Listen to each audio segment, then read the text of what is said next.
ഈ അപകടത്തിന്റെ കാരണം എന്ത് എന്നതുമായി ബന്ധപ്പെട്ട ഈ ഒരു ഘട്ടത്തിൽ വ്യക്തതയില്ല. വൈകിട്ട് 3:30യോടെയാണ് ഈ അപകടമുണ്ടായത്.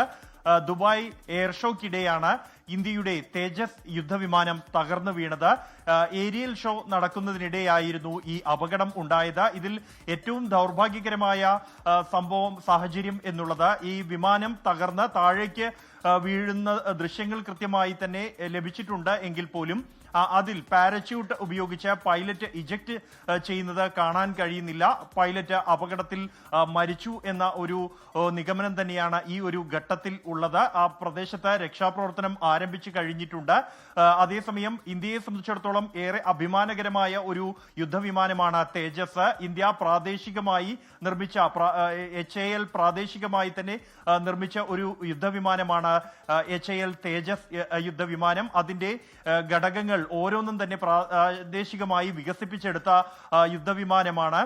2001 മുതൽ ഇത് ആദ്യ പരീക്ഷണ ആരംഭിച്ചിട്ടുണ്ട്. തുടർന്ന് 2005 ഇന്ത്യയുടെ സൈന്യത്തിന്റെ ഭാഗമായ ഒരു യുദ്ധവിമാനം കൂടിയാണ് തേജസ് 2015 ഇന്ത്യൻ സൈന്യത്തിന്റെ ഭാഗമായ യുദ്ധവിമാനമാണ് തേജസ്.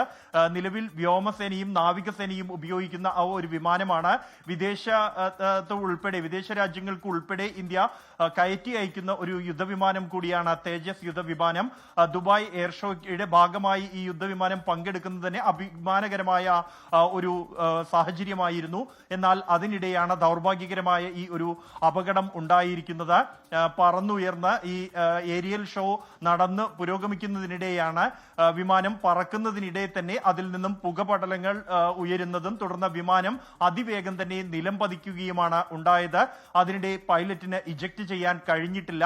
വളരെ പെട്ടെന്ന് സെക്കൻഡുകൾ മാത്രം കൊണ്ട് വിമാനം നിലത്ത് എത്തുകയായിരുന്നു.